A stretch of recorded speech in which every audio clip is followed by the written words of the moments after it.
Buonasera a tutti, con la nostra consueta puntualità militare, e sperando che queste distorsioni vengano meno,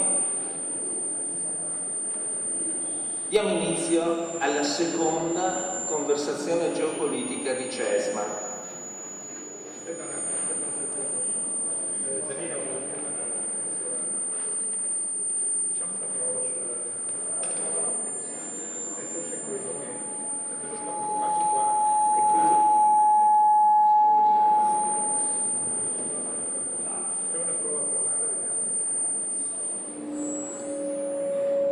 Abbiamo qualche problema tecnico, speriamo di riuscire a superarlo.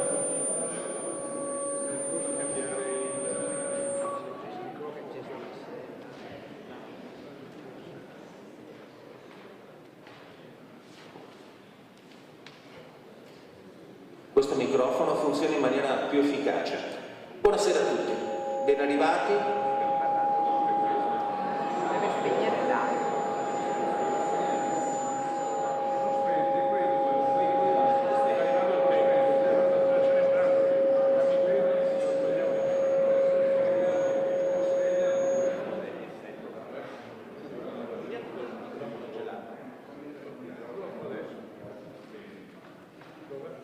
Proviamo a sentire. Ce la facciamo. Lei non deve dire ce la facciamo. Facciamo una prova, facciamo vedere un professore, facciamo una prova a vedere il suo, se va un prendere via.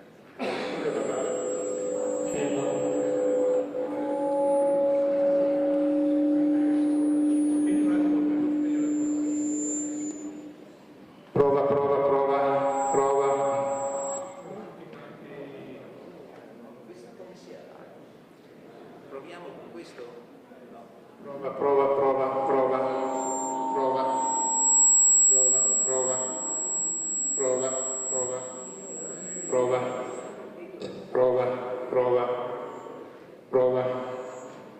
Prova. Siamo quasi arrivati, siamo vicini. Prova. Fai una prova di nuovo con quello. Adesso sì, mi pare che funzioni accettabilmente. Ringraziamo il Signore e cominciamo questa seconda serata di conversazioni geopolitiche con CESMA, con il ciclo del 2024. Questa sera parleremo di Armenia e di Caucaso. Parleremo di questa terra così lontana, così vicina, così amata. A intrattenerci su questo tema saranno l'ammiraglio Domini, che ce ne darà uno scenario di tipo geopolitico e geostrategico, e soprattutto con la sua Lectio Magistralis il professor Baykar Sivazlian, professore di filologia armena in varie università d'Italia e d'Europa, un esperto, un grande studioso della sua patria e della cultura millenaria che la sua patria ha saputo esprimere. Sentirete anche una voce un po' rotta anche dall'emozione mia, perché il popolo armeno, la civiltà armena mi sono estremamente vicine. Io sono un veneziano lagunare di Canaleggio. Per noi veneziani la simbiosi con il popolo armeno è stata millenaria. Abbiamo ancora oggi un convento mechitarista nell'isola di San Lazzaro, magnifico per tradizione e spiritualità. Abbiamo moltissimi legami, di cui ci parlerà proprio il professor Sivazlian, che è grande esperto di questi temi. Il saluto delle autorità questa sera sarà molto particolare. Avremmo dovuto avere un'autorità assolutamente carismatica insieme con noi. Purtroppo impegni collegati alla sua altissima funzione ecclesiastica e anche alla sua età più giovanissima ha impedito all'arcivescovo Bobos Levon Zekiyan di essere qui con noi. Grande cuore, grande mente, grande espressione della spiritualità cristiana armena e della cultura armena. L'arcivescovo Zekiyan mi ha mandato un saluto e una benedizione per tutti voi, per tutti noi, che mi ha incaricato di leggere, e io, proprio nell'ottica di introdurre la serata odierna con una auspicio che è benedizione e che è saluto di autorità nel contempo medesimo, do lettura di questo breve testo sul quale mi sono soffermato, l'ho letto quando me l'ha mandato l'arcivescovo e vi ho trovato dei grandi, straordinari valori che con questo nostro incontro, con questa nostra vicinanza alla popolazione armena, che anche di recente ha conosciuto delle sofferenze gravissime, anche belliche, sofferenze che sono state un po' ignorate dal mondo occidentale per questioni di volgari esigenze economiche e energetiche. Ecco, queste sofferenze noi oggi le vogliamo porre al centro della nostra attenzione e della nostra solidarietà. Pensando all'Armenia nel segno della globalità di Bogoslav Onzekian, sono onorato dal gentilissimo invito dell'amico avvocato Riponti a spendere 2 parole sull'Armenia, sulla sua millenaria civiltà, in funzione quasi di basso continuo alle riflessioni che svilupperà il dottor Baykar Sevaslian, presidente dell'Unione degli Armeni d'Italia. Di lui mi onoro di averlo avuto fra i miei primi studenti a Ca' Foscari presso il neofondato insegnamento di lingua e letteratura armena. Esprimo il mio sincero apprezzamento per questa bella iniziativa e ringrazio l'avvocato Riponti per il suo invito. Non potendo purtroppo presenziare fisicamente all'incontro odierno, consegno all'avvocato Riponti alcune brevi riflessioni che certamente troveranno un eco sviluppato nelle riflessioni del dottor Sevaslian e, ciò che è più importante, ci aiuteranno, armeni e non armeni, a sostarci un attimo in meditazione davanti al panorama mondiale di cui l'Armenia, volente o nolente, fa parte. Ispirato anche dal titolo della prolusione del dottor Sevaslian, farò alcune ovvie osservazioni per porre quindi alcune questioni. La prima osservazione è che noi armeni, da ormai più di un secolo, siamo in un processo di continue perdite. Nel 1915, col genocidio del Metz-Yeghern, abbiamo perso la madre terra, quella terra che fu la culla della formazione etnica e culturale del popolo armeno, ormai nel buio dei tempi più di 25 secoli fa. Penso che sia stata questa perdita della terra madre, questo sradicamento dall'humus configurante l'identità del popolo e della nazione, la dimensione più grave, più tragica del nostro genocidio. Un giorno moriremo tutti, che sia di morte naturale o violenta, ma essere resi orfani, e ciò per sempre, della terra che è madre, che forgia l'identità di un popolo, che ne condiziona la cultura e gli sviluppi, credo che questo sia il male più disastroso, più spietato che è successo agli armeni. E intendo la terra come la nuda terra, affatto come statualità. Gli stati passano, mutano come le bandiere che si sventolano sulla terra, ma la terra resta quello che è, nel bene e nel male, con tutta la sua tenerezza materna, come con tutti i suoi rischi più diversi, insiti nella configurazione delle varie terre. Dopo il grande male del Metz-Yeghern sembrava che almeno su 1/10 dell'antica terra armena si formasse un nucleo statale, prima nel 1918 con la prima Repubblica Indipendente d'Armenia, indi con la Repubblica Armena Sovietica Socialista dal 1920 al 1991 e finalmente con la Terza Repubblica di nuovo indipendente. Purtroppo le vicende assai recenti, a tutti noti, della resa del Karabakh, con tutte le conseguenze che una simile disfatta può comportare, dal nuovo sradicamento del popolo dalla vita terra fino al rischio di saccheggio di monumenti plurisecolari, di cui parecchi capolavori di arte consumata, come se non bastasse nell'ebbrezza della vittoria, c'è tutto un discorso politico per cui l'Azerbaigian non cela qualche appetito, sia pure oltre i confini attuali della Repubblica d'Armenia. La reazione di fronte a questo scenario potrà sostanzialmente essere duplice. Poveri armeni, sono stati vittime della cattiva sorte, nati sotto una stella perversa. Normalmente questa è l'interpretazione più ricorrente, sia presso gli armeni che i non armeni, amici oppure osservatori indifferenti o perfino alquanto sarcasticamente malevoli che siano. Simili atteggiamenti personalmente non mi convincono, neppure mi piacciono. Nonostante la sorte sventurata che certamente non si potrà negare, occorre, credo, tener conto di altri due fattori assai importanti. Il primo, il sistema internazionale dello Stato-nazione in particolare, nato con l'illuminismo e con la rivoluzione francese, matrice di impasse insormontabili. Ciò vale non solo per gli armeni, si pensi anche agli ebrei e ai palestinesi. Questi hanno convissuto per secoli, per non andare troppo oltre nel tempo, sotto e nell'impero ottomano. Invece col sistema dello Stato-nazione l'unica soluzione possibile è la migrazione forzata per evitare il genocidio. Ne ha fornito la prova del 9 quanto è capitato nella ex Jugoslavia. Secondo punto.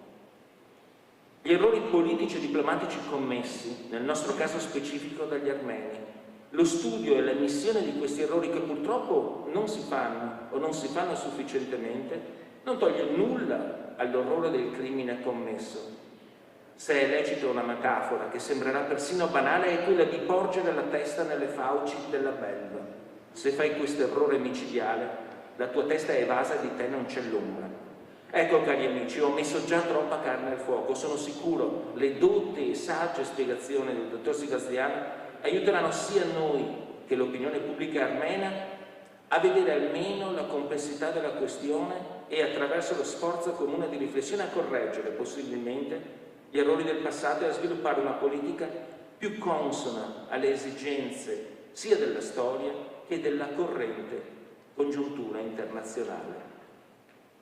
Le parole di Paulus Levon-Zevian commuovono fortemente quando lui parlava della terra madre, madre proprio in senso quasi fisico-naturalistico, della tenerezza che la terra esprime. Ecco, queste frasi possono essere capite da chi è stato in Armenia, dove il legame tra quel popolo, quella civiltà e quella terra è un legame sacro e indissolubile. Detto questo, abbiamo dato introduzione al nostro incontro con temi di altissimo lignaggio filosofico e politico.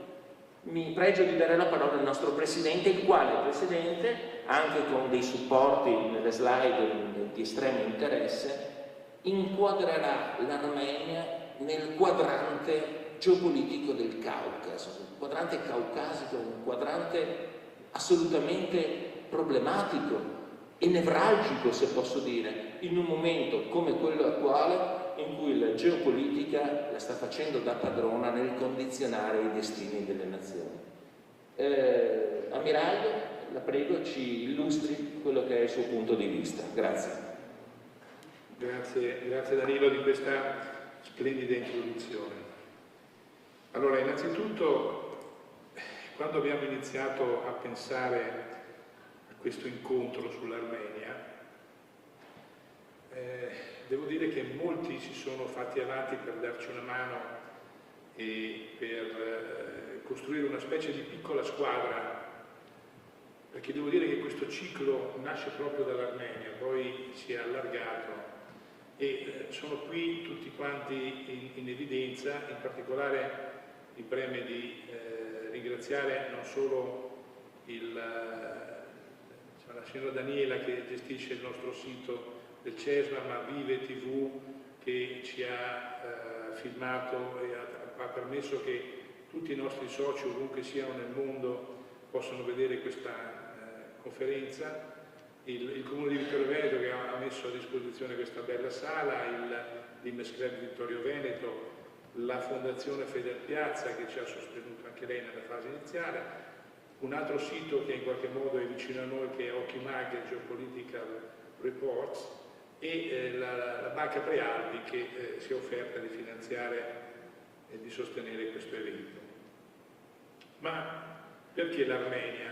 In effetti quando mi è stato portata questa idea dell'Armenia ho subito entusiasticamente guardato al problema, perché per me l'Armenia è importante perché sta in quello che io chiamo il cuore del mondo, copiando una definizione di un geografo britannico che aveva chiamato il cuore del mondo il Centro Asia, e si chiamava appunto Heartland.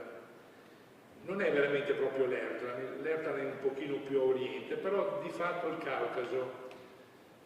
Quando abbiamo iniziato, naturalmente sembrava un'area relativamente tranquilla, però in questo ultimo mese nel Caucaso è successo di tutto e di più. E non è un caso che alcuni osservatori abbiano detto che proprio nel Caucaso potrebbe scoppiare la terza guerra mondiale. Perché? Ci sono tante cause, cercheremo di vederle proprio in questa discussione che cercherò di fare con voi. Prima di tutto alcune informazioni sull'Armenia. L'Armenia ha un territorio pari a 1/10 dell'Italia, quindi è uno stato molto piccolo.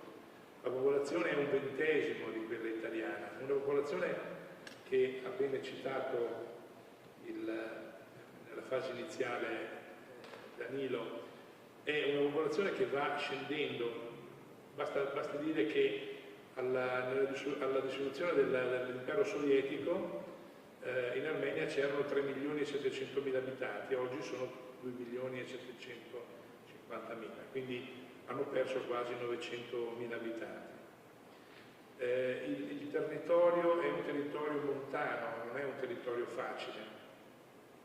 C'è un'elevata disoccupazione e il PIL pro capite è di circa $3.000 annuali. Quindi questi sono un po' di numeri che identificano perfettamente il paese e le sue caratteristiche. Parlare quindi di Armenia, sembrerebbe quasi, perché proprio l'Armenia? È un paese così piccolo, poco abitato, ma la sua cultura è grande, e lo avete sentito. La sua importanza è enorme e il fatto di non avere una lobby che la sostiene non significa che non sia importante. Ma vengo alla prima immagine. Questo è il mondo diviso come il CESMAR ha pensato di vederlo. Come vedete ci sono 5 teatri operativi. In particolare noi siamo interessati a quello che viene chiamato Mediterraneo allargato e all'Earthland, che è proprio il cuore del mondo. Casualmente, se uno andasse a vedere il centro di gravità economico della Terra, vedrebbe che intorno al 1500, ma anche prima, questo centro di gravità si trovava all'incirca non molto distante dall'Armenia. Nel tempo, con lo sviluppo economico occidentale e successivamente statunitensi, questo centro economico si è spostato verso occidente, fino ad arrivare nel 1950 a una posizione più o meno nelle vicinanze dell'Islanda. A questo punto l'Asia ha ripreso ad avere un ruolo importante dal punto di vista economico e quindi questo centro di gravità piano piano ha cominciato a correre di nuovo verso l'Asia e per il 2025 è previsto che raggiunga una posizione più o meno a cavallo tra la Cina e la Russia, quindi quasi sul confine tra Cina e Russia. Quindi un mondo che dal punto di vista economico vede sempre più l'importanza di questo cuore del mondo, del centro dell'Asia.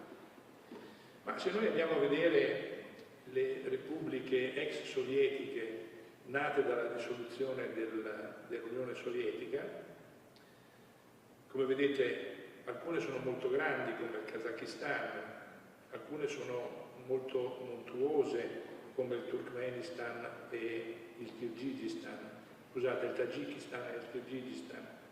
Molte sono ricche di gas come il Turkmenistan o di petrolio come l'Azerbaigian.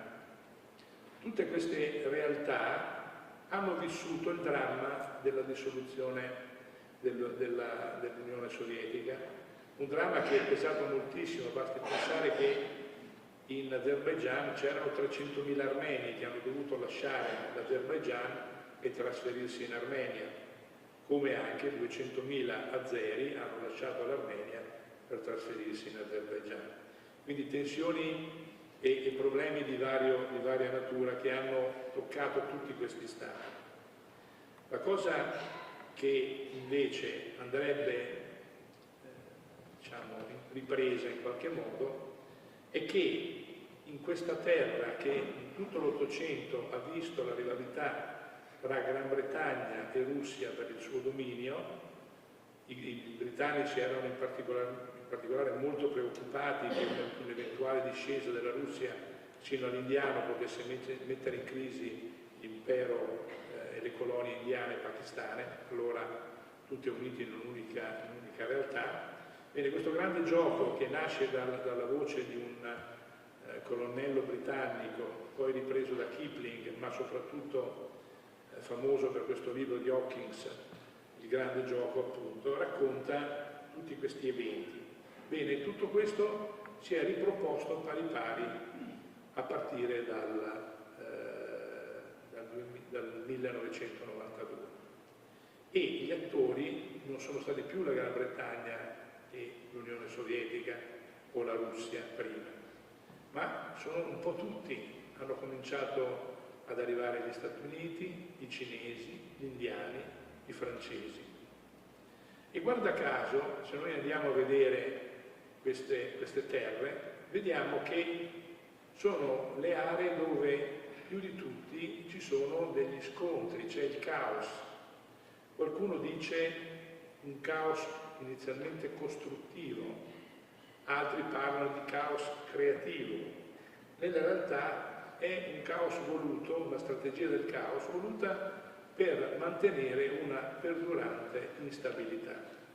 Come vedete tutte queste aree, e se vedete in basso quel piccolo quadratino in basso dove si vede la Georgia, oggi in Georgia ci sono tensioni, in Abkhazia il numero 14, oggi in Abkhazia ci sono tensioni, il numero 15 Siria, oggi in Siria ci sono tensioni, ma ci sono tensioni latenti anche in Azerbaigian e poi vi farò vedere dove queste tensioni potrebbero nascere.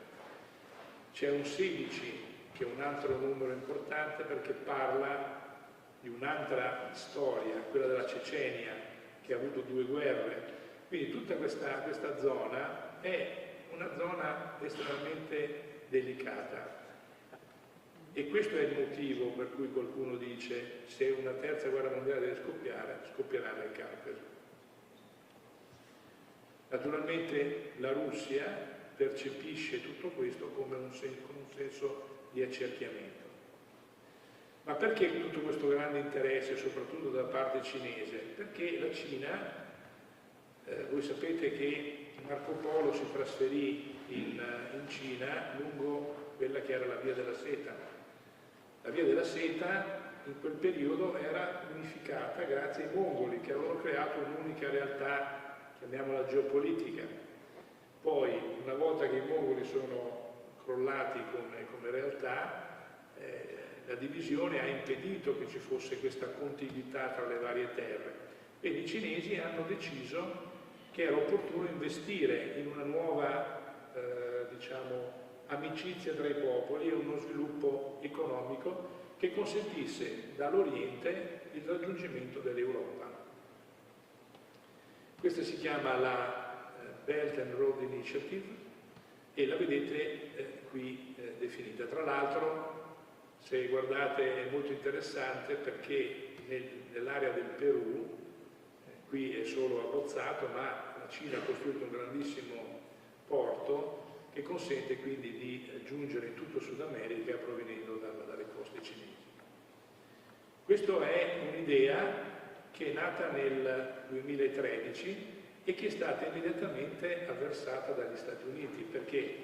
Perché se la Cina fosse riuscita a unire, a unificare tutta l'Eurasia, l'Eurasia sarebbe ritornata nelle condizioni di Mackinder, quando appunto il geografo in questione avvisava i governanti britannici: attenzione, se l'Eurasia si unisce, noi britannici non riusciremo più a dominare il mondo, noi perderemo il controllo del mondo. perché chi controlla l'Eurasia controlla il mondo.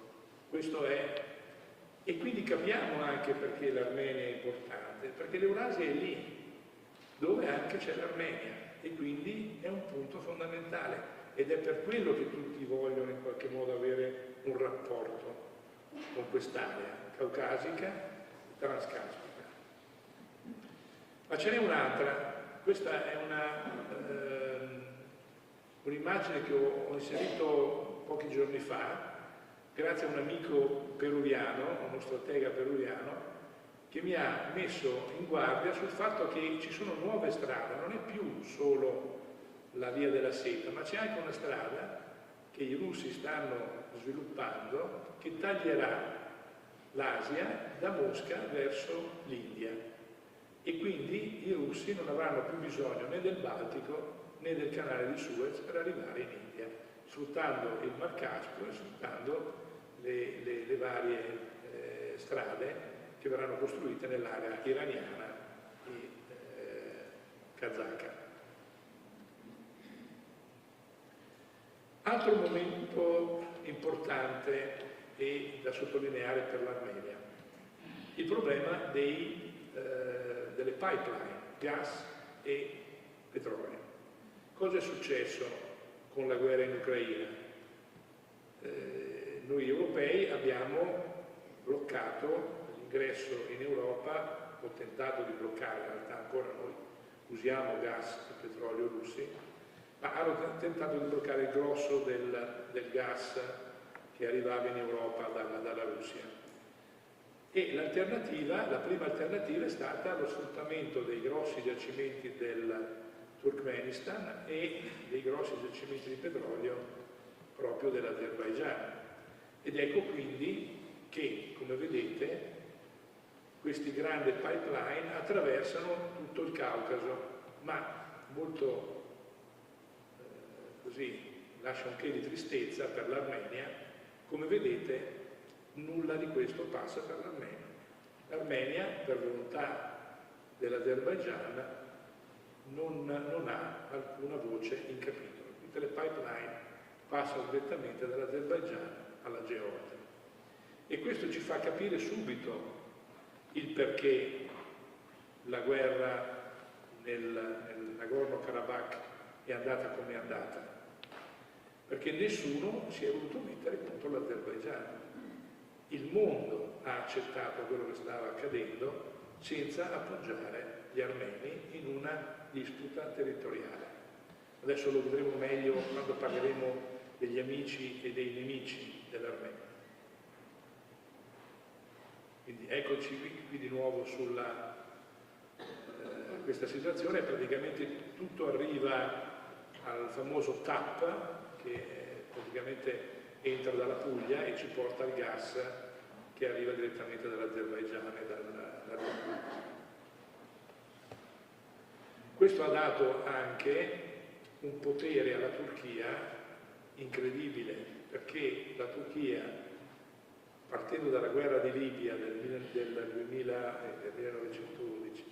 2011, 100 anni dopo, ha dato praticamente la facoltà alla Turchia di appropriarsi di un ruolo che non aveva avuto mai prima, e da quel momento la Turchia è diventato il paese che più si sta muovendo in tutta l'area mediorientale e in tutta l'area mediterranea, scalzando noi in prima persona da tutti i luoghi dove avevamo delle importanti attività. Andiamo un po' invece a parlare dei nemici dell'Armenia. Uso il termine nemico, potrei dire avversari, concorrenti.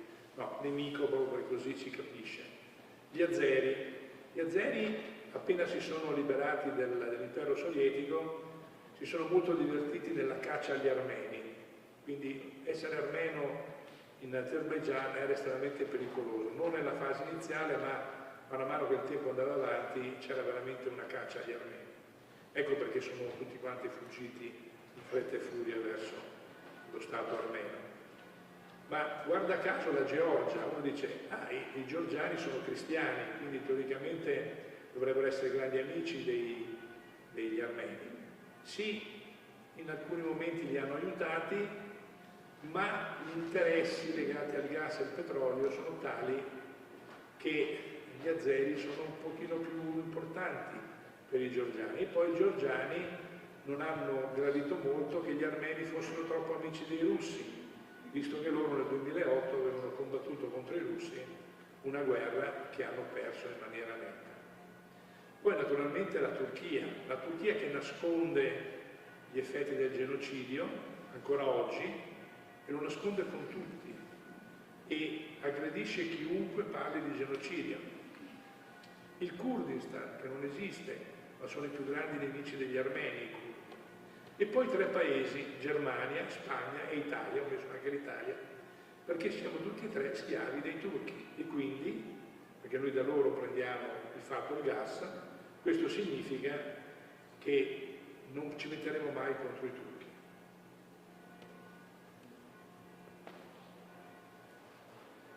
Gli amici, i veri grandi amici dell'Armenia sono sempre stati i russi, ma i russi, anche loro, ultimamente hanno raffreddato il loro rapporto con l'Armenia. Perché? Non si dice, non si sa, ma probabilmente l'Azerbaigian sta vendendo il petrolio e il gas russo, e quindi i russi non possono mettersi apertamente contro gli azeri, e quindi nel caso della nuova guerra scoppiata nel 2020 nel Nagorno-Karabakh, i russi hanno, diciamo, protetto parzialmente gli armeni, ma non hanno impedito che gli azeri cacciassero 250.000 armeni o 300.000 dal Nagorno-Karabakh. Poi gli altri amici storici, la Grecia è un amico storico dell'Armenia, l'Iran è un amico storico degli armeni, perché gli Iran sono nemici degli azeri, e questo è uno dei motivi per cui la terza guerra mondiale potrebbe scoppiare, perché gli azeri non hanno mai nascosto che vogliono riprendersi il nord dell'Iran, che è abitato da circa 20 milioni di azeri. Altro amico, la Francia.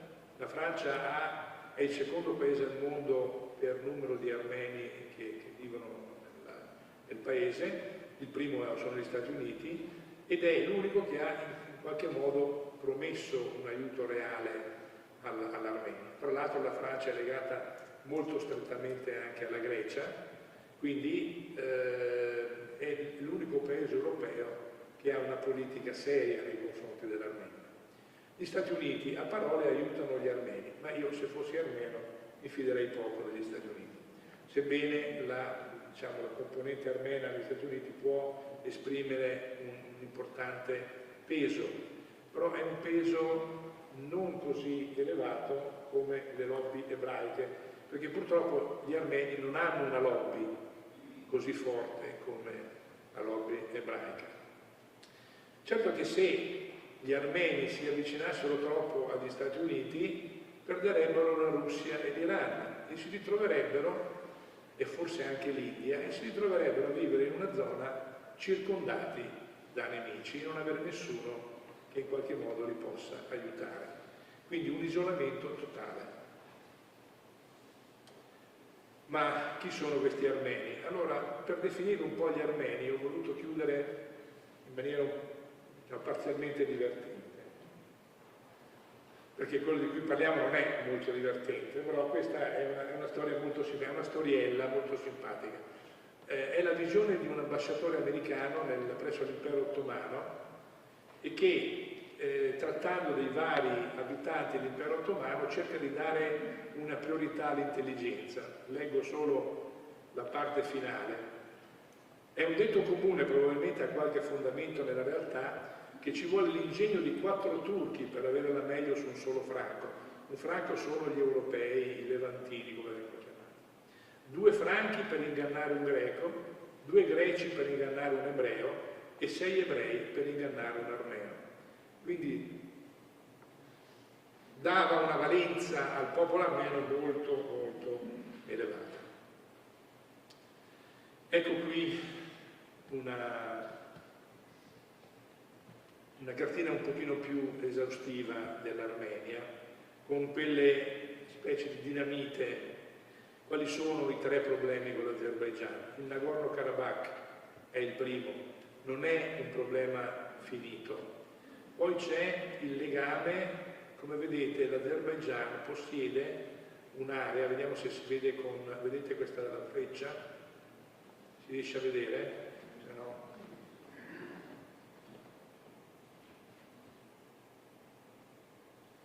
Questa zona qui è una zona appartenente all'Azerbaigian staccata dal paese, quindi non c'è contiguità territoriale tra quelle due parti. E gli azeri hanno sempre detto noi vogliamo la contiguità territoriale, quindi ci prenderemo un pezzo d'Armenia per arrivare dall'altra parte. L'altro problema è quello tra Iran e Azerbaigian per le minoranze azere all'interno. A fianco, sulla sinistra, vedete un po' gli elementi del popolo armeno, un popolo forte, antico, con una grande storia, il primo popolo cristiano, una grande cultura musicale, anche musicale.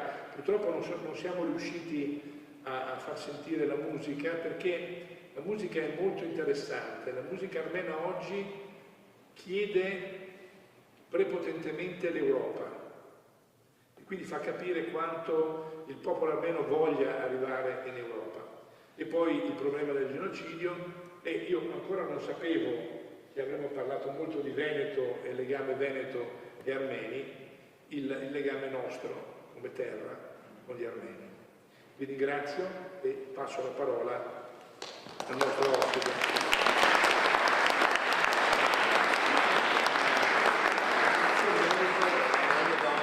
La geopolitica ci serve per capire come i fenomeni sono tutti collegati, sono in realtà da decriptare secondo una visione sistemica delle cose, perché altrimenti se si limita in maniera sclerotica a vedere un focolaio di conflitto, si perde di vista le dinamiche che lo alimentano.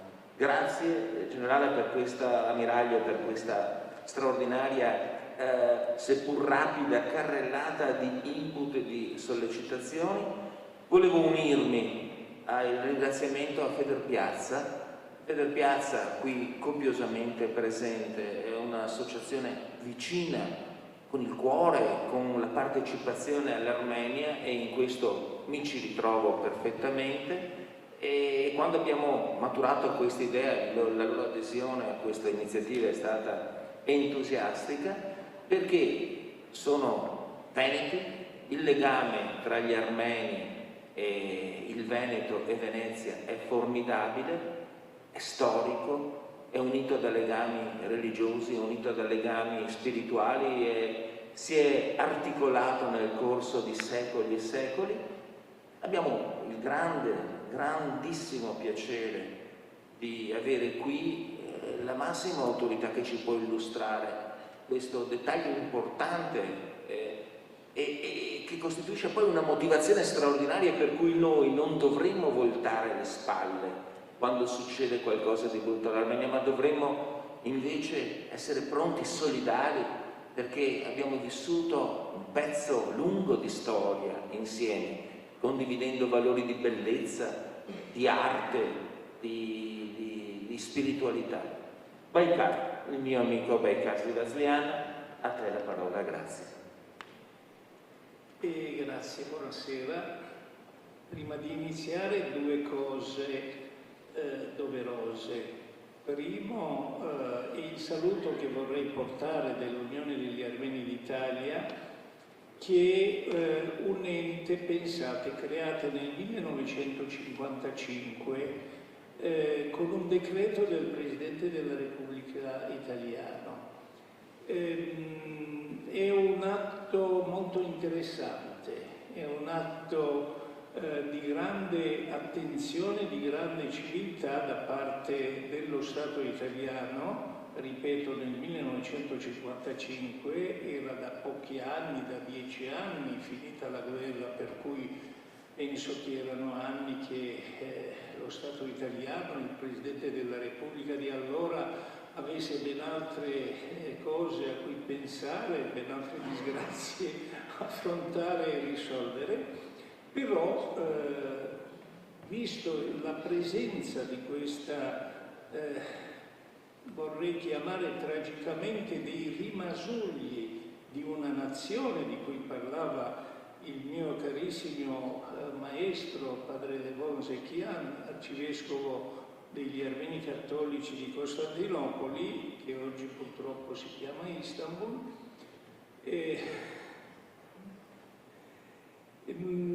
È stato un atto di grande coraggio, anche un atto di grande riconoscenza di questa presenza di questo piccolo popolo, del rimasuglio di questo piccolo popolo in Italia.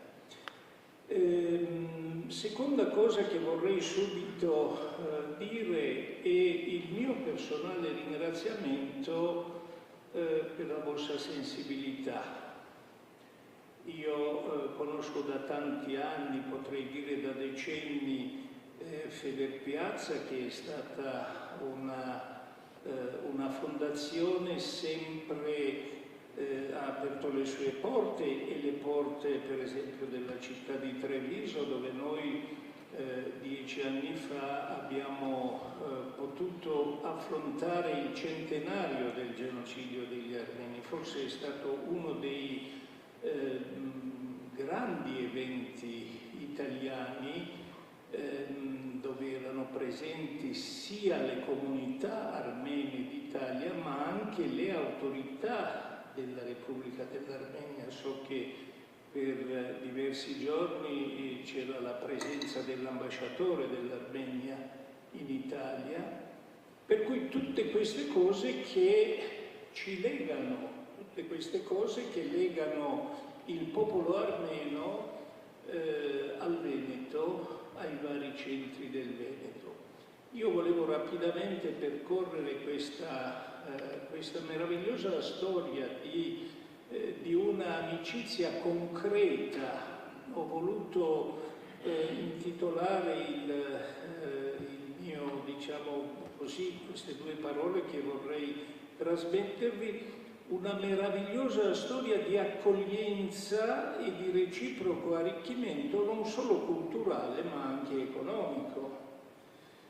Ecco, cari amiche, cari amici, l'accoglienza è una parola che in questo periodo noi usiamo tanto, usiamo anche a scapito di una grande problematica internazionale. Una delle cose che voleva sottolineare il mio maestro nella sua lettera di saluto era che questo popolo aveva perso la sua terra. Perdendo questa terra, però, ha cercato di trovare qualche altra terra dove cercare di crescere, di vivere, oserei dire di sopravvivere. E questo è stata una scelta, quello di avere queste relazioni essenziali, importanti con il Veneto e soprattutto con la Repubblica Serenissima di Venezia. Pensate, siamo verso la fine della realtà statale armena. L'ultimo regno dell'Armenia, il regno di Cilicia, finirà nel 1375, per cui ormai siamo così alla conclusione di una esperienza millenaria di un grande regno.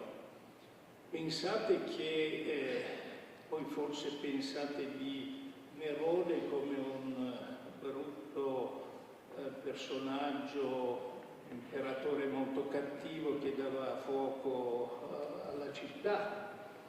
Gli armeni pensano a questo imperatore come una persona molto importante. Durante il suo impero sono stati incoronati re d'Armenia ben 2 re dell'Armenia, per cui queste relazioni, come vedete, hanno una antichità un'attività veramente molto importante, ma cerchiamo di venire un po' più vicino al nostro mondo, alla nostra realtà. Serenissima Repubblica manda uno dei suoi primi baili in Armenia nel 1299. Facendo un piccolo sforzo delle nostre conoscenze storiche, ci ricordiamo subito che nel 1299 da quelle parti sta succedendo una cosa molto importante. Nasce l'impero ottomano. E non è casuale, secondo me, ma non solo secondo me, secondo tanti bravissimi storici che hanno studiato la storia di Venezia, non è casuale che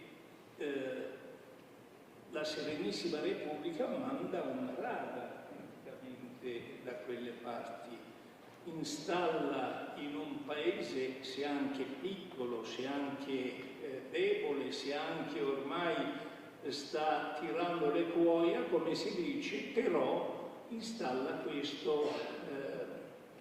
questo bailo che, come sapete, non soltanto era rappresentante di uno Stato, ma anche un giudice per i suoi cittadini che dimoravano in questa terra. Così inizia la storia delle relazioni fra gli armeni e la Repubblica Serenissima. Nel discorso dell'accoglienza che stavo facendo è una cosa veramente originale. Non sono i primi armeni che arrivano a Venezia e cominciano a conoscere una realtà veneziana, ma sono i veneziani che per primo vanno in Armenia a conoscere questo piccolo popolo e pian pianino si portano a casa questa gente che è già allora una cerniera fra l'Occidente e l'Oriente per i commerci. I veneziani nel primo periodo li usano come fosse un grande magazzino, portano le merci dall'India, dalla Persia, dalla Cina e concentrano nei porticcioli piccoli del Regno di Cilicia e poi dopo, pian pianino, queste merci vengono a Venezia. Attraverso queste merci che vengono a Venezia, ovviamente iniziano a venire anche degli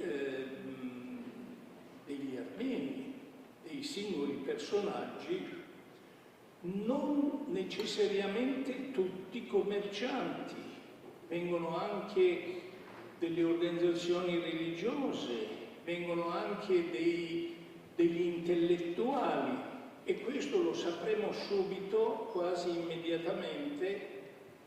Pensate, il primo libro armeno stampato in lingua armena non nascerà in Armenia, ma nascerà a Venezia. Siamo nel 1512. Pensate del 1512, quasi mezzo secolo dopo la trovata del grande Gutenberg, nasce a Venezia il primo libro armeno e i nostri documenti dell'archivio veneziano parlano che dal 1512 al 1800 ci sono state 19 tipografie veneziane che hanno stampato circa 250 titoli di libri in lingua armena.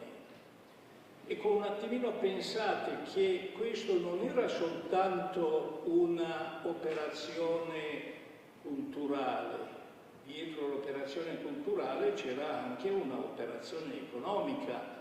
Non c'erano così tanti armeni a Venezia, sempre i documenti dell'archivio parlano massimo di 5.000 armeni presenti nella realtà veneziana e nei dintorni.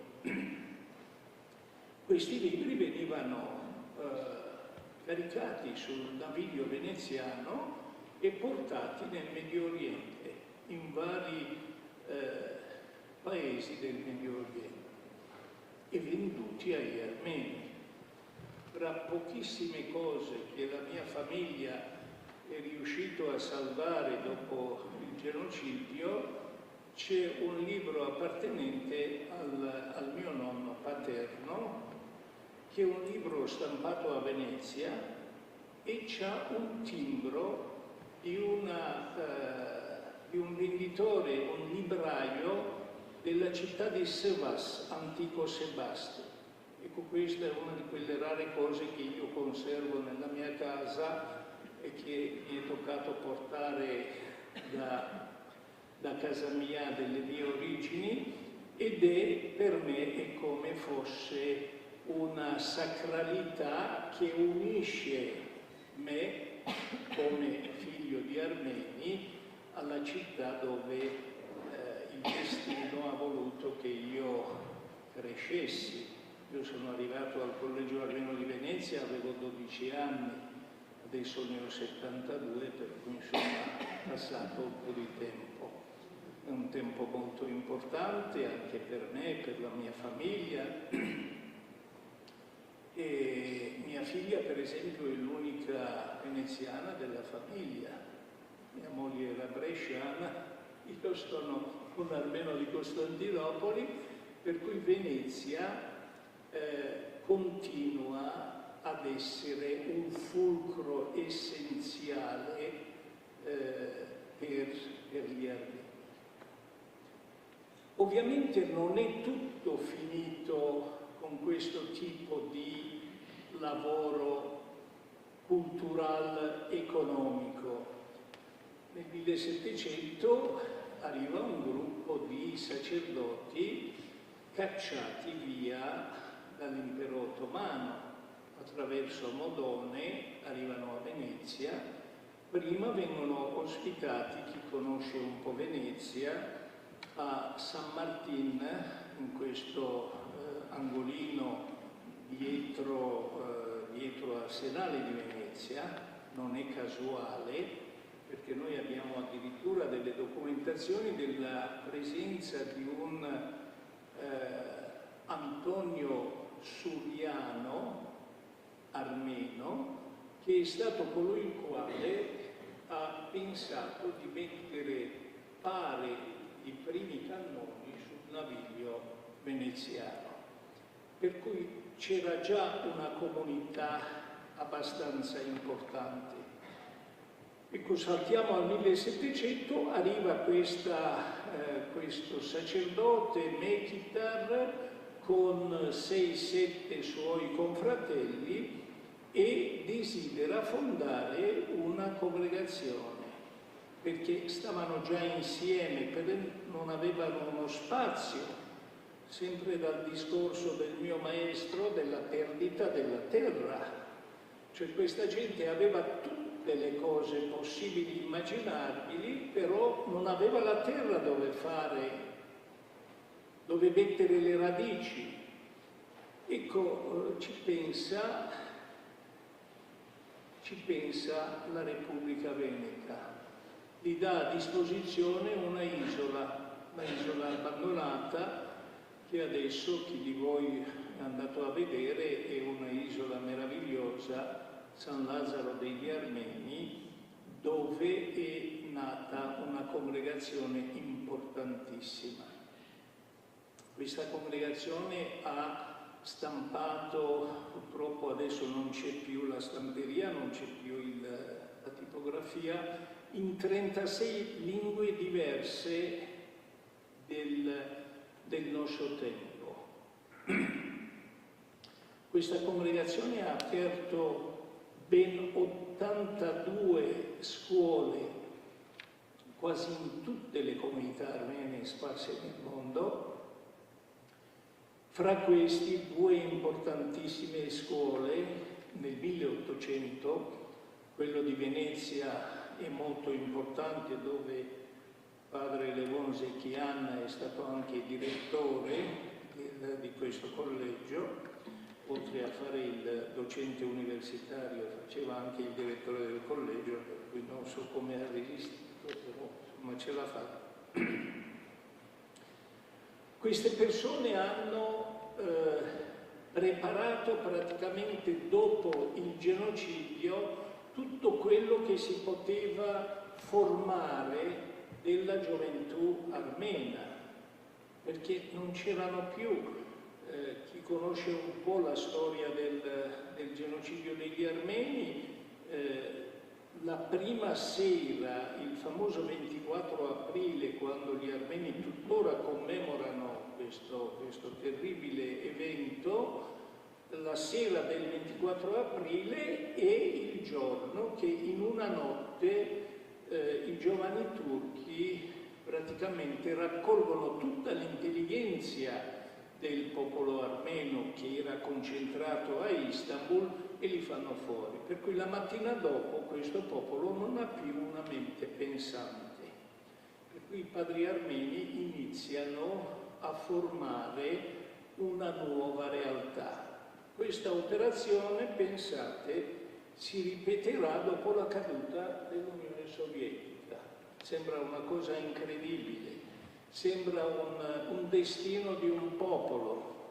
In quegli anni, ancora molto giovane, insegnavo in questo collegio e con i miei studenti, i primi che siamo riusciti a portare via dall'Unione Sovietica ormai a pezzettini, dei giovani dai quali abbiamo tirato su i bravissimi studiosi, li abbiamo seguiti nelle università e di questo gruppo di 25-30 persone poi si sono presentati 3 ambasciatori presso il Quirinale e un ambasciatore presso la Santa Sede.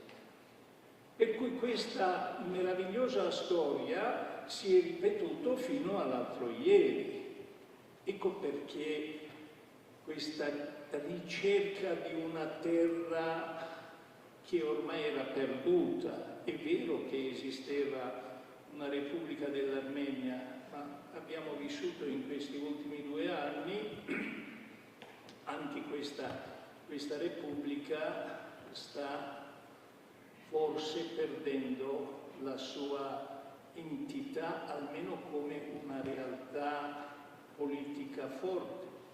Le parole dell'ammiraglio sono state purtroppo terribilmente realistiche, ma fra quel corridoio che avete visto, fra questi interessi malsani nei confronti di questo piccolissimo paese, giustamente, come ha precisato l'ammiraglio, 1/10 del territorio italiano, per cui un paese piccolissimo, poco più grande del Veneto, penso, o Chioggia Croce, sta cercando di sopravvivere questa tragedia.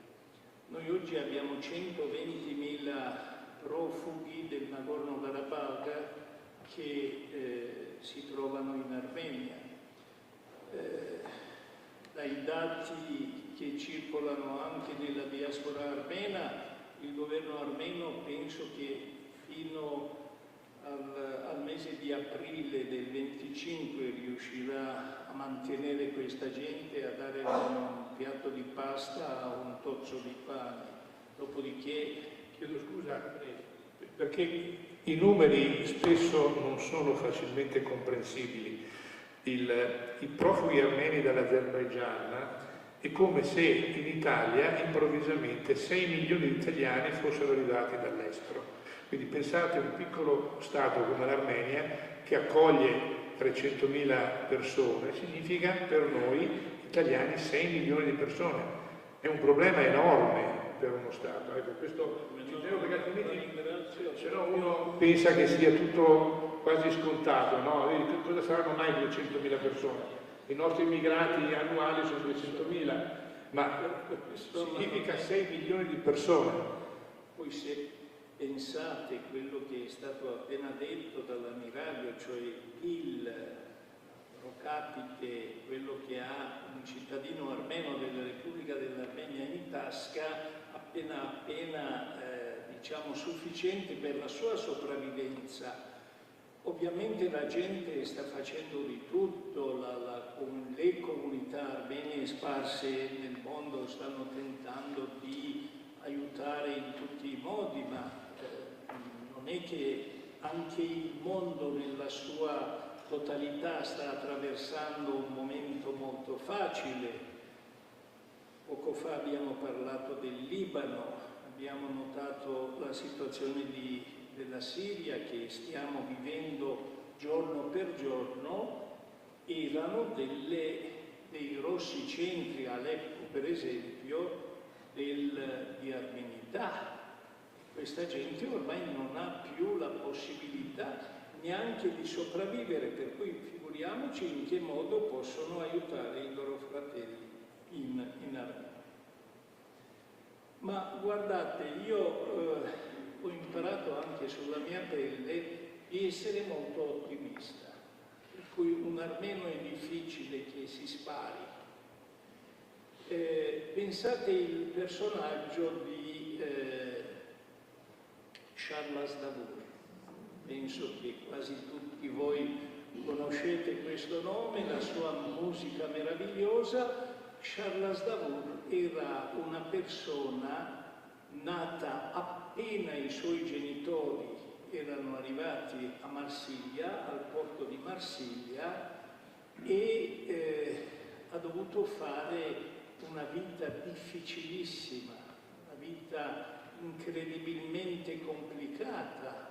È diventato il chancelier dei francesi, è diventato la persona che raramente la Francia, voi conoscete meglio di me, che è molto attenta a certe cose, non si organizzano per un non francese di origine un funerale di Stato. Ecco, il funerale di Stato loro si sono proprio impossessati perfino del suo corpo, della sua salma. Io mi ricordo questa scena in mezzo alla piazza d'armi del loro centro, che è, diciamo, dove portano i loro eroi, eccetera, eccetera. Questo singolare verità anche di visione incredibile di una persona, di una bara con il tricolore francese, e ai piedi di questa bara c'era un piccolo cuscino di fiori con il tricolore armeno. Questo non dimenticherò mai. Ecco, vedete, tutte queste cose però possono far sperare le persone che conoscono da vicino gli armeni di non disperarsi. Gli armeni hanno perso una terribile guerra. 5.000 giovani hanno perso la loro vita nell'arco di pochi giorni. Per il popolo armeno significa saltare una generazione. Però ecco, la grande senso di attaccamento alle proprie origini. Poco fa Ammiraglio ha sottolineato il fatto che l'Armenia è stato il primo paese del mondo ad aver accettato il cristianesimo come religione di Stato. Ecco, queste sono delle cose che danno forse questa forza a una piccola nazione che è sparso in tutte le parti del mondo. La diaspora armena è quasi 6 volte maggiore a quello che è la popolazione. Gli armeni sono 13, diciamo 14 milioni in tutte le parti del mondo soltanto 2 milioni e mezzo, 2 milioni e 700 mila persone vivono in Armenia. Adesso si sono incrementati perché sono arrivati quei poveretti di Nagorno-Karabakh. Ecco, vedete, è una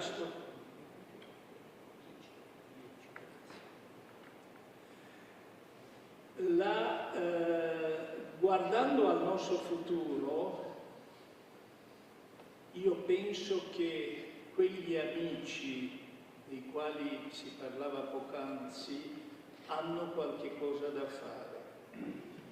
Gli armeni sono morti una volta per il genocidio, la seconda volta sono morti purtroppo per assoluta disattenzione dei popoli e soprattutto degli stati del mondo. Voi pensate, io nelle mie mansioni di essere presidente dell'Unione degli Armeni d'Italia, negli ultimi anni avrò scritto una decina di lettere, qualcuno ai presidenti del Consiglio dei Ministri di vari diciamo, periodi. L'ultimo ho scritto al nostro Ministro della Difesa, spiegando dove andava, che cosa faceva, perché avevo visto delle fotografie della sua presenza a Baku, davanti a un monumento che è messo per esaltare gli assassini degli armeni di Nagorno-Karabakh.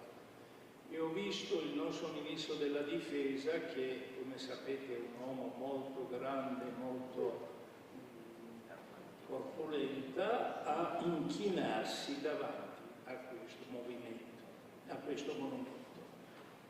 Non ho potuto, era troppo forte, allora ho preso carta matita, ho scritto, ovviamente mi sto rivolgendo al mio Ministro della Difesa, io ho fatto il soldato, il militare in Italia, sono molto orgoglioso di aver fatto il lagunare, per cui mi sono permesso di dire quello che pensavo. Come vi dicevo, avevo scritto tantissime altre lettere ai vari primi ministri. Ecco, io non ho mai ricevuto una risposta a nessuna di quelle, penso che non riceverò, cioè anche domani mattina potrei continuare a scrivere altre lettere. Ecco, vedete, cari amiche e cari amici, ci vuole un po' di coraggio civile, non voglio dire anche coraggio cristiano, perché ovviamente noi armeni ci teniamo alla nostra cristianità e abbiamo sempre pensato che gli altri cristiani fossero un po' più attenti nei nostri confronti. Ecco perché insisto che anche ogni singolo cittadino italiano potrebbe fare qualche cosa. Tanti di voi sono presenti nei vari comuni, nelle amministrazioni comunali, tanti di voi sono presenti nelle grosse organizzazioni, istituzioni, enti.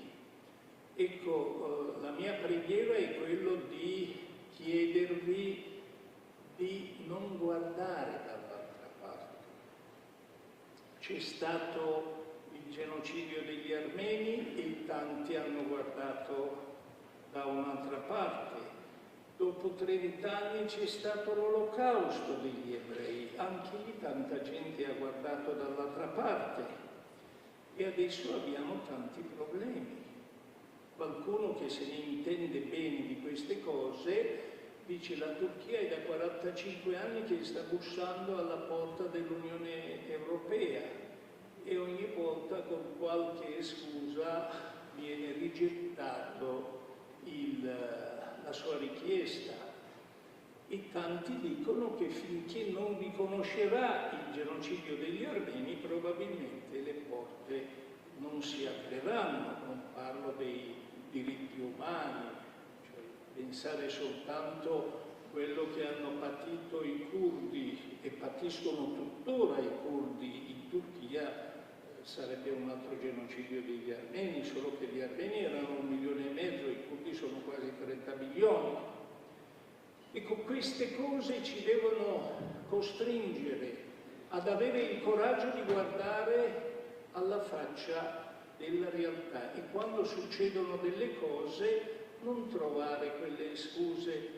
Cioè, anche noi armeni viviamo in questo paese, sappiamo benissimo, non viviamo sulla luna, interessi del nostro Stato, interessi anche concreti. Poco fa si è parlato del gas, del TAP, di tutte queste cose che non possiamo ignorare. Cioè, non possiamo dire per amore degli armeni chiudiamo il riscaldamento, non usiamo più, non facciamo un piatto di pasta. Cioè, assurdo.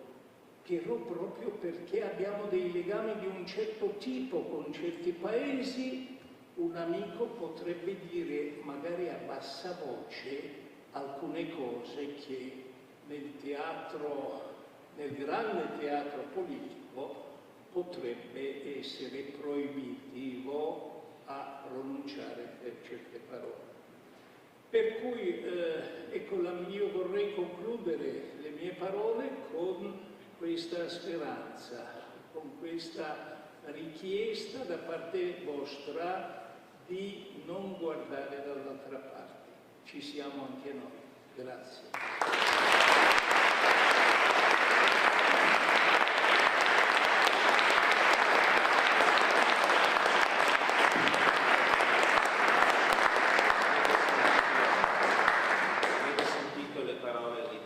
Vaslian, avete sentito le parole di un armeno fiero di essere armeno, fiero di essere italiano.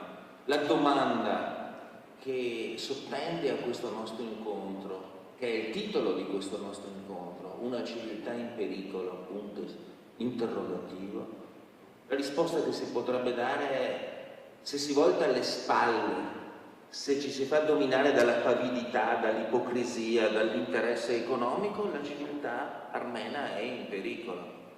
Per questo il richiamo a una fratellanza millenaria, a valori condivisi, a lealtà, rispetto, diritti umani tra i nostri popoli, tra tutti i popoli, possono aiutare molto a far sì che questa civiltà non sia così in pericolo come invece purtroppo in questo momento è. E lo abbiamo sperimentato con l'episodio drammatico di quella guerra lampo che nei nostri telegiornali è passata via quasi con totale disattenzione, ma ha provocato migliaia di morti, una generazione di giovani armeni che oltretutto sono stati massacrati da un esercito che spende annualmente in spese militari l'intero PIL dell'Armenia. L'aggressore aveva una preponderanza tale per cui si è trattato di massacro. Vorremmo dare la parola, secondo la nostra tradizione, a qualche quesito del pubblico e in questo senso chiunque lo desidera può venire qui e porre qualche domanda all'ammiraglio Domini oppure al professore Sebastiano. Magari vi avvicinate, vi diamo il gelatone così potete fare la domanda.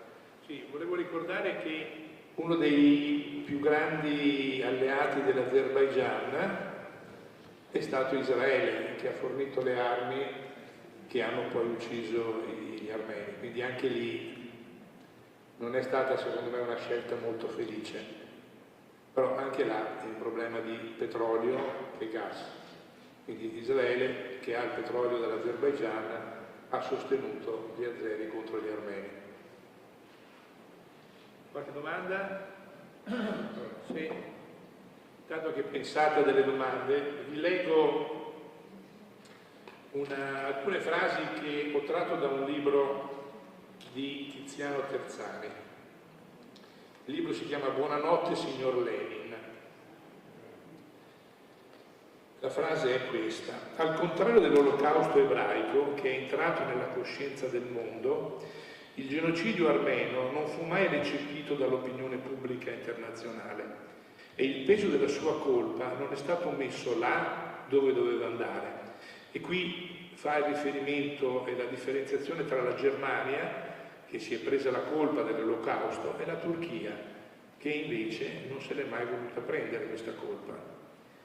Gli armeni non hanno mai avuto una loro potente lobby efficace come quella ebraica, e questo ha dato origine a film, a libri. Se non lo sapete ve lo dico, il tema più trattato nei libri nel mondo è proprio l'Olocausto.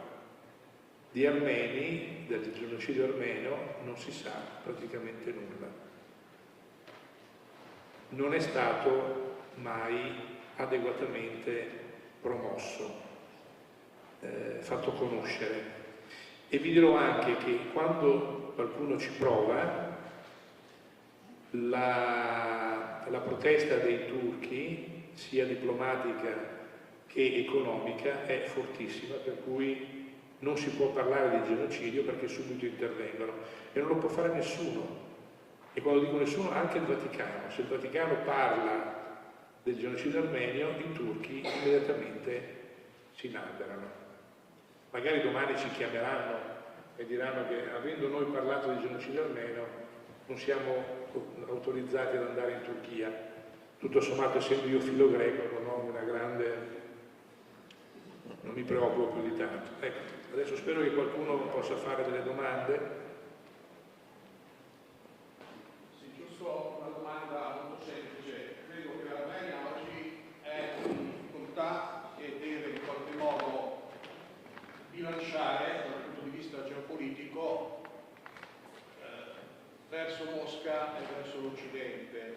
Secondo lei, vedendo anche che in questo momento l'Armenia ha riconosciuto il Tribunale Internazionale dell'Aia, è uscita dal contesto sicurezza eccetera eccetera che gravitava verso diciamo, l'est, volevo sapere da lei il futuro. Lo so che è una domanda difficile, ma io credo che il vostro futuro è verso l'Occidente, in un contesto geopolitico locale davvero difficilissimo, dove la Turchia, secondo me, è il centro di gravità del problema. Turchia che è dentro la NATO e fa il doppio gioco, il triplo gioco, eccetera, eccetera.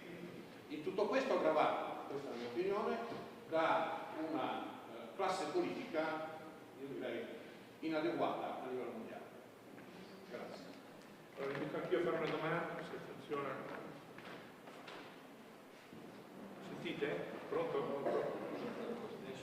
Allora, la domanda riguarda la SLAM e quanto questi libri, questa cultura è riuscita a permeare la società italiana.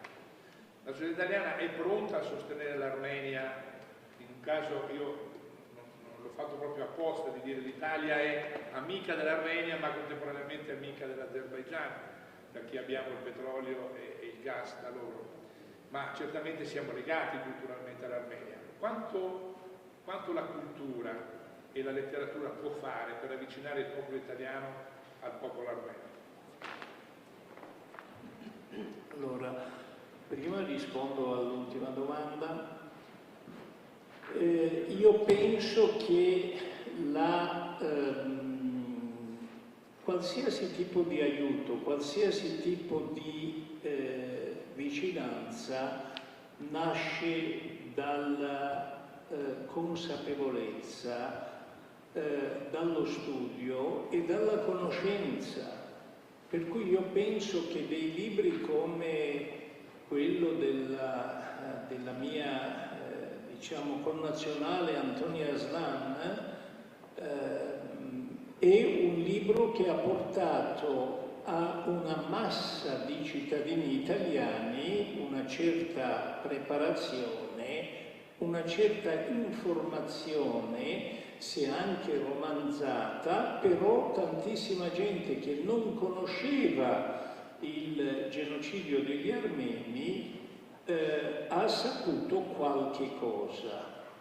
Qui aggiungerei anche il film di Fratelli Italiani, che ovviamente sono andati meno in giro perché non erano fra i circuiti importanti, però anche lì migliaia di cittadini italiani hanno visto questo film. Stranamente le grosse, compreso la RAI, insomma le grosse realtà televisive sono passati con così molto leggermente sul trasmettere questa realtà, questo poi bellissimo film fatto molto bene. Per cui penso che la prima cosa da fare è quello di dare le informazioni. Noi armeni abbiamo taciuto per tantissimo tempo. Poco fa in un momento così di vicinanza stavo dicendo che purtroppo noi non abbiamo saputo odiare i turchi e difficilmente troverete qualche armeno oggi che odi i turchi. Sicuramente non può essere il suo amico, non può essere così un esaltatore della realtà turca, come purtroppo si vede in giro anche in Italia. Però ecco, la condizione dell'odio, probabilmente questo deriva anche dalla nostra forte appartenenza cristiana, perché ci hanno insegnato di non odiare anche il nostro nemico. Questo purtroppo a lungo andare è diventato un handicap per il popolo armeno. Pensate, io sono arrivato in Collegio Armeno di Venezia nel 1966. I miei primi professori di storia armena, di lingua armena, erano dei sacerdoti mechitaristi che erano stati orfani del genocidio degli armeni. Vi posso garantire che non ho mai sentito in 5 anni di collegio una parola di odio nei confronti di coloro i quali avevano massacrato i loro genitori. Ecco, questo non lo so se vantarmi oppure dire ma quanto siamo cretini, quanto siamo stati disattenti.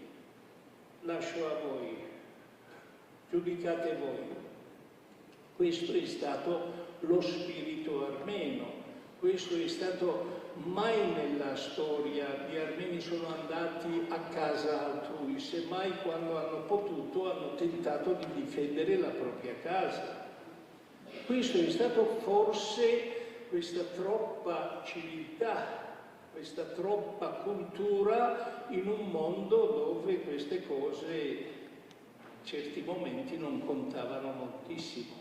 Ecco perché oggi noi esistiamo, noi siamo un popolo che erano contemporanei agli assiro-babilonesi. Oggi non esistono queste popolazioni, tante altre popolazioni con le quali abbiamo convissuto non ci sono più. Noi per fortuna pochi, malmessi, ma ci siamo ancora, però con questi sentimenti, oserei dire, di signorilità in un mondo dove queste cose purtroppo non hanno più, diciamo, quel valore che dovrebbero avere. Adesso passo alla prima domanda. L'Armenia sta attraversando un periodo molto delicato dal punto di vista, diciamo, politico, perché fino a pochi anni fa era considerato una specie di una provincia non del tutto staccata della Federazione Russa, e coloro i quali governavano l'Armenia erano molto legati al vecchio partito comunista dell'Armenia, alcuni addirittura al partito comunista dell'Unione Sovietica, erano dei grandi dirigenti di questa realtà. Improvvisamente, 6 anni fa, sono scoppiate delle sommosse popolari e attuale Presidente del Consiglio, Nicole Pashinyan, è riuscito a abbattere questo vecchio sistema così legato all'ex Unione Sovietica e alla Federazione Russa e prendere il potere in mano. E con questo ha creato naturalmente delle grossissime rabbie di Mosca, delle grossissime bordate di Putin e soprattutto del suo ministro degli esteri, Lavrov. Guardate sulle informazioni che ci sono anche su Google, quel signore si chiama Kalenderyan, è un armeno della Georgia, è un armeno di Tbilisi. Lavrov è il cognome di sua madre, non di suo padre. Comunque esistono anche queste strane coincidenze e oggi è la persona più anti-armena dell'apparato governativo russo, della Federazione Russa. Ecco, noi dobbiamo tenere in considerazione un'altra cosa, la situazione e l'esempio della Georgia. La Georgia più di 10 anni fa ha fatto le scelte che oggi l'Armenia sta tentando di fare.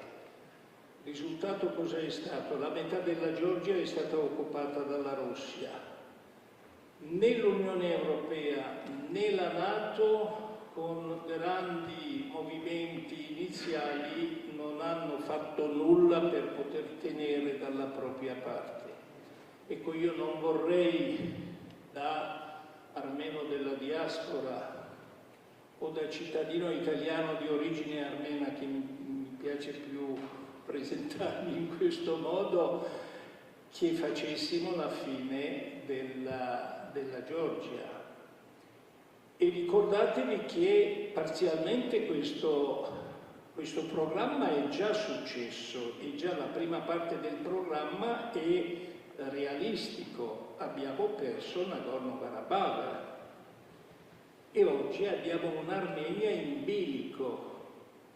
I turchi e gli azeri chiedono un passaggio di Zangezur, che è quella striscia di terra che si affaccia anche sull'Iran. Forse dal punto di vista geopolitico è l'unica garanzia, perché ovviamente questa unione fra la Repubblica Turca e la Repubblica dell'Azerbaigian darebbe molto fastidio all'Iran. Per cui sono parzialmente d'accordo alle preoccupazioni del generale, il quale giustamente mette questo terribile dubbio se l'Armenia reggerà a questo peso. È vero che ci sono alcuni movimenti sia da parte dell'Europa Unita sia dagli Stati Uniti di dare una mano all'Armenia, ma le stesse cose facevano anche con la Georgia, dopodiché nel più bel mezzo della confusione li hanno mollati nelle fauci dei russi. Grazie.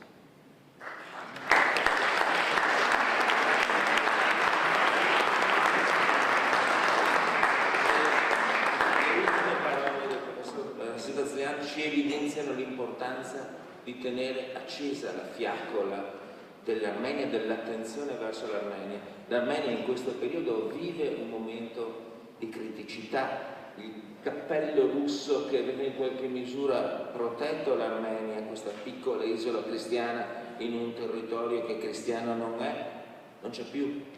Il cappello americano NATO funziona, ma con grandissimi punti di domanda.